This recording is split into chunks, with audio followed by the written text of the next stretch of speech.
Olá, bom dia, boa tarde, boa noite. Depende do horário que você está assistindo esse vídeo.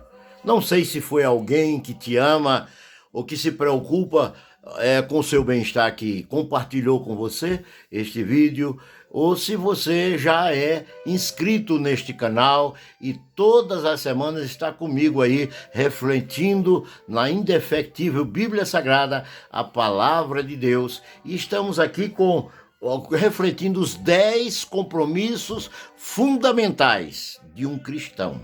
O primeiro é de honestidade, o primeiro é de amor incondicional, o segundo é de honestidade, o terceiro é o princípio bíblico da transparência. E agora, o quarto princípio, que é o princípio da oração. Princípio da oração. O cristão tem o sagrado dever de orar. Isso deve ser mais que uma obrigação, deve ser um compromisso metódico, diário, constante, fervoroso, permanente, incondicional. Orai sem cessar. 1 Tessalonicenses, capítulo 1 e o versículo 11 e 12, 2 Tessalonicenses, capítulo 1, versículo 11 e 12, é onde estamos nos baseando para a nossa reflexão de hoje. Mas eu quero responder pelo menos 3 perguntas fundamentais sobre a prática da oração. A prática é a essência da oração. Em primeiro lugar, o que é oração? É o anelo da alma humana pelo seu Criador, o Deus único e verdadeiro e invisível, mas sentido por aqueles que vivem para Ele. De acordo com Jó 23, versículo 3 a 5. Em segundo lugar, orar é um diálogo da criatura com seu Criador. E em terceiro lugar, orar é a oportunidade de estar em comunhão com o Pai Celestial. Ou seja, é a oportunidade do filho estar em comunhão com seu Pai Celestial. É a oportunidade do cristão estar se fortalecendo na comunhão íntima com seu Criador. A segunda pergunta que quero responder nesta reflexão: a quem e por que orar? A quem orar e por que orar? São 2 perguntas em uma só, porque elas estão intrinsecamente relacionadas. Orar unicamente a Deus o Pai em nome de Jesus, porque foi isso que o nosso Senhor e Salvador Jesus Cristo ensinou. Quando orares ao Pai, tudo que pedirdes ao Pai em meu nome, em nome de Jesus, será feito. Então, a oração só deve ser feita para Deus, para mais ninguém. Por mais santo que tenha sido ou que seja na face da terra, não se deve orar a ninguém, só a Deus o Pai, em nome de Jesus.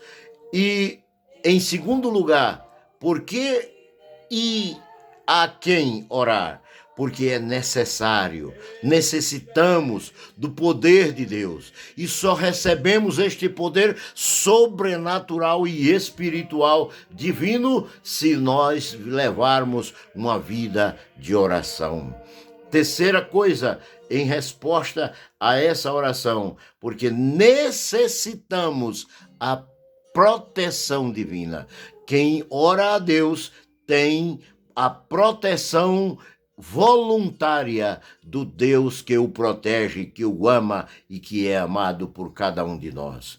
Terceira pergunta que quero responder neste momento é a pergunta: por que devemos orar? Sim, porque orar sem propósito, orar apenas uma oração decorada, como o povo diz de brincadeira, né? Uma oração decoreba, não adianta. A oração precisa ter um propósito. Necessitamos de entender que é o nosso dever orar, mas com um propósito definido. E esse propósito pelo qual devemos orar, em primeiro lugar, devemos orar pelo mundo depravado, assim como Abraão orou por Sodoma e Gomorra, intercedendo pela salvação daquelas cidades. Gênesis capítulo 18, versículo 23 a 25, e salta para o versículo 28 e ao 32.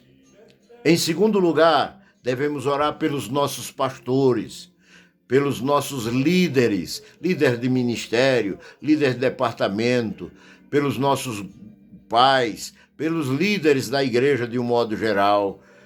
Como Jesus fez por Pedro, quando Jesus ora por Pedro em Lucas capítulo 22, versículos 32 e 33, e quando ele orou por todos os apóstolos no capítulo, e todos os que crescem nele, no capítulo 17 do Evangelho segundo São João, como é conhecida como a oração sacerdotal. Finalmente, devemos orar pelos nossos perseguidores. Lucas 6, versículo 27 e 28. Devemos orar pelos que nos perseguem, para que Deus tenha misericórdia deles e sejam salvos. E, finalmente, devemos orar pelos enfermos e doentes, para que sejam curados com a oração da fé, de acordo com Tiago, capítulo 5, versículo 14 e 15. Concluindo, finalmente, o compromisso de orar do cristão é mais do que uma questão de opção, é uma questão de sobrevivência espiritual. Que Deus, o Pai, em Cristo Jesus, no poder do Espírito Santo, te conceda todas as bênçãos e até o quinto compromisso do cristão: